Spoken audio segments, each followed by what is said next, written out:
Securing the state of Babal मंदेब, India strategic maritime. हम लोगों ने कल और आज भी हम लोगों ने जो इंडियन ज्योग्राफी डिस्कस की, जो वर्ल्ड ज्योग्राफी डिस्कस कर रहे थे, उसमें हम लोगों ने बाबल मंदेब, रेड सी और उसके साथ साथ हम लोगों ने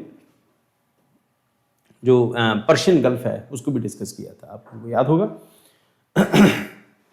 अब हुतीज जो हैं ये वही काम कर रहे हैं जो इस टाइम पे जो ईरान करने की कोशिश कर रहा है स्टेट ऑफ हॉर्मुज के अंदर, और यहाँ पर ये बाबल मंदेब। अब बाबल मंदेब एक ऐसा एरिया है, नेक्स्ट स्लाइड में देखते हैं, ये बाबल मंदेब ऐसा एरिया है जो रेड सी से होकर आगे मेडिटेरियन सी को लिंक करता है। इधर सिनाई पेनिनसुला आ गया, सिनाई पेनिनसुला के साइड में जो अपना इजराइल आ गया। अगर आपने इसी रूट को ब्लॉक कर दिया, जिसको हम लोगों ने डिस्कस किया कि सी फेरर्स जो हैं इस एरिया के अंदर फंस रहे हैं, और इस एरिया को अगर आपने ब्लॉक कर दिया, यहाँ पर शिप्स के ऊपर अटैक करने शुरू कर दिए, तो दुनिया की किसी भी कंट्री का शिप हो, प्लस उसके साथ सोमालियन पायलट उसके साथ जुड़ जाते हैं, तो किसी भी कंट्री का शिप होगा तो वो ट्रेड खत्म कर देगा, वर्ल्ड ट्रेड। तो फिर प्रेशर अल्टीमेटली अमेरिका के ऊपर आ जाएगा। इसका क्या, अमेरिका को प्रोएक्टिव होना पड़ेगा उसको, ईरान को और यमन के अंदर जो होती हैं, क्योंकि ये भी शिया हैं और ईरानी भी शिया हैं, तो एक ही ग्रुप से बिलोंग करते हैं, हालांकि इनकी सऊदी अरेबिया से नहीं बनती है, क्लैशेज रहते हैं। सो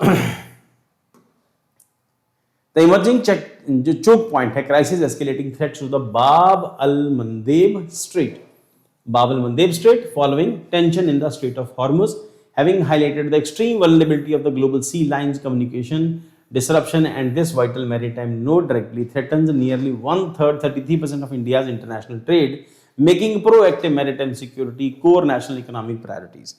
अब यहाँ पर हमारे जो सी फेयरर्स वाला जो इशू हमने वो डिस्कस किया, एक तो अपने यहाँ में वो क्राइसिस है, दूसरा क्योंकि इसी एरिया से सारा ट्रेड होता है, यहीं पर कम्युनिकेशन लाइन है समंदर के अंदर से, ऑप्टिकल फाइबर जाती हैं, तो वो भी एक इशू है। स्केल ऑफ डिसरप्शन के how 40 commercial vessels attacked by Houthis Ansarallah over 2000 ships diverted away from the Suez canal route. तब उस सुएज कनाल रूट से उनको इधर से एंटर करना था, सुएज कनाल से ऊपर सुएज कनाल है, यहाँ से ऊपर सुएज कनाल है, सुएज कनाल से एंटर करते हैं, रेड सी के अंदर आते हैं, रेड सी के अंदर ये अफ्रीका का पोर्शन है, यहाँ से क्रॉस करते हैं सोमालिया है, और यहाँ पर यमन आ गया, यहाँ से क्रॉस करते हैं, फिर वो अरेबियन सी से फिर इंडिया। तो इस पूरे एरिया को डिस्टर्ब किया हुआ, यहाँ पे हॉर्मुज आ गया, तो ये पूरा एरिया डिस्टर्ब है। यहाँ बाबल मंदेब आ गई, यहाँ पे स्ट्रेट ऑफ हॉर्मुज आ गई, ये चोक पॉइंट हो गया। और मैंने आप लोगों को एक दिन पहले भी चोक पॉइंट डिस्कस किए थे, बताया था आप लोगों को, ये दोनों चोक पॉइंट है, और तीसरा चोक पॉइंट बलक्का स्ट्रेट है, और तीनों चोक पॉइंट हमने बताया भी था मुस्लिम कंट्रीज के पास है, चाहे तो वर्ल्ड ट्रेड को रोक सकते हैं। एंड उसके बाद इकोनॉमिक रिपल इफेक्ट क्या कहता है, spike in freight charges and marine insurance premiums, severe Suez Canal revenue loss for Egypt and transit delay for Indian cargo. अब जहाज वहाँ लद नहीं रहे, कोई सामान जा नहीं रहा, इजिप्ट के अंदर भी प्रॉब्लम शुरू होगी, क्योंकि उसका भी वहाँ से गुजरने को वो पैसे चार्ज करता है जो भी वहाँ से जहाज क्रॉस करता है। तो अल्टीमेटली जाना तो वहीं से पड़ेगा, और कोई रूट तो है नहीं, फिर अफ्रीका पूरा घूम के जाना पड़ेगा, उसकी कॉस्ट बहुत बढ़ जाती है। Geographical anatomy and economic significance क्या होगा, location and waterways connected the Red Sea north with the Gulf of Aden, Indian Ocean south and gateway of Suez Canal. Littoral states हैं flanked by Yemen on the Arabian Peninsula, Djibouti and Eritrea in the Horn of Africa. तो इसको Horn of Africa कहते हैं हम लोग, ये Horn of नीचे यहाँ पे सॉरी यहाँ Horn of Africa आपको बना के दिखा देता हूँ।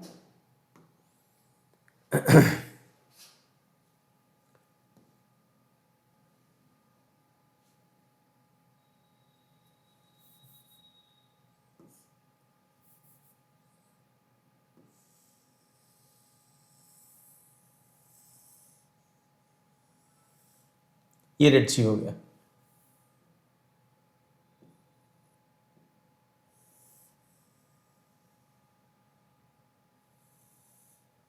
ये स्ट्रेट ऑफ हॉर्मुज हो गया, पर्शियन गल्फ और स्ट्रेट ऑफ हॉर्मुज यहाँ पे। उसके बाद फिर इंडिया आता है यहाँ पे, फिर हम डिस्कस करते हैं इंडोनेशिया आ गया, तो ये अफ्रीका, ये बाबल मंदेब यहाँ पर, स्ट्रेट ऑफ हॉर्मुज यहाँ पे। हाँ, इसके साथ साथ यहाँ पर सुएज कनाल,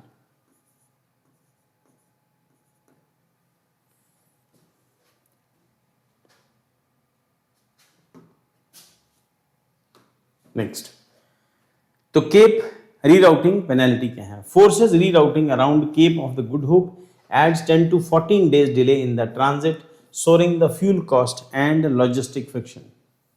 अब जब आपको रीरूट करना पड़ेगा, एक जगह से दूसरी जगह जाना पड़ेगा, तो उसकी कॉस्ट बढ़ती है।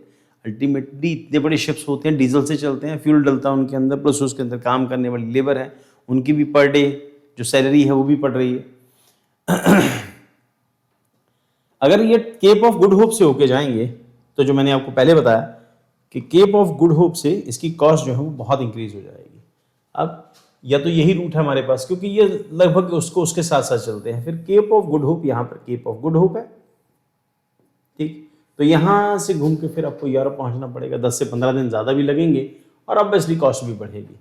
अभी क्या है, यहाँ पे इंश्योरेंस कॉस्ट बढ़ गई, शिप की अपनी इंश्योरेंस कॉस्ट होती है वो बढ़ जाती है। So the gateway of tears strategic paradox है। द गेट ऑफ टीयर्स इसे बाबल मंदेब को अरेबिक लैंग्वेज में गेट ऑफ टीयर्स भी कहते हैं।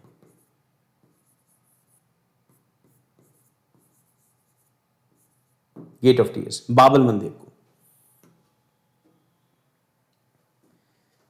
सो literal transition of Arabic gate of tears कहते हैं इसको। Bab el Mandeb carries $1 trillion in annual global commercial goods and 10% of seaborne seaborne oil. The bottleneck here destabilizes Asia-Europe trade and trigger global inflation shocks. Highlighted risk factors and geopolitical friction. Regional escalation and state backing. External military support to the Houthi rebels has expanded target envelopes, transforming asymmetric drone missile strike into the persistent regional blockade. Multilateral and great power gridlock. UN Security Council division limits unified action. Meanwhile, the US is distracted by broader Iran tension and China relies isolated bilateral deals to protect its own ships. अब यहाँ पर यह है कि Iran की China के साथ अलग बॉन्डिंग है और हुतियों के साथ उसकी अलग से बॉन्डिंग है, तो इस करके वो अपने शिप्स को वहाँ से निकाल ले जाता है, ठीक। अब उसको लेके दुनिया भी परेशान है कि चाइना के शिप जाने दे रहा है। पहले तो इंडिया के शिप भी जाने दे रहे थे, बाद में आगे प्रॉब्लम क्रिएट होना शुरू करती है, खासतौर के ऊपर अमेरिका इंडियन शिप्स के ऊपर अटैक करना शुरू कर देता है। So multi dimensional vulnerabilities for India, micro economic and trade risk हैं, energy security, dual disruption in the Hormuz and Bab el Mandeb, cripple crude oil and LNG imports, export competitiveness है, India's agriculture and textile exports, Europe lost margin due to the elevated freight fees, and imported inflation has soaring container shipping cost filter into the domestic prices. Then impact on Indian seafarers क्या होगा? India provide 10% of global merchant crude India provide करता है। Red Sea threat zone endanger the safety, welfare and employment continuity of the thousands of Indian sailors abroad international vessels. India strategic response architecture क्या कहता है? Way forward, tripartite trade protection जिसको हम लोगों ने discuss किया, tripartite trade protection and task force partnered with France and Japan both possessing established naval logistic bases in Djibouti for coordinated convoy escort and joint anti-piracy and anti-drone patrols. Anti-piracy and anti-drone patrol जिबौती कहाँ पे है? यहाँ पर जिबौती है, इस जगह के ऊपर, यहाँ ये जिबौती है, ठीक।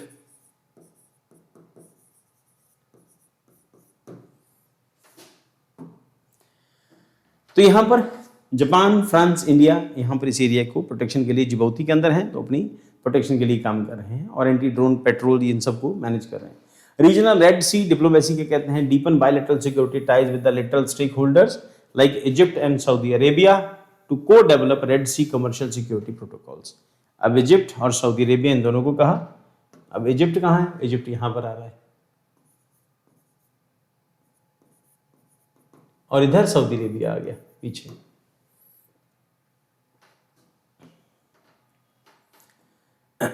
Real time MDA and IFR LOR leveraging the information of Fusion Center Indian Ocean Research Region Gurugram for the real time maritime domain awareness, tracking threats vectors and sharing actionable intelligence। जो हम लोगों ने previous जो news discuss की थी है ना, white rabbit वाली, उस न्यूज़ को और इसके पहले जो सी सेलर्स वाली न्यूज़ है उस न्यूज़ को इसके साथ लिंक कर लेना बेटा, आपकी न्यूज़ कंप्लीट हो जाएगी। Alignment with Sagar and UNCLOS, champion freedom of navigation under the international law.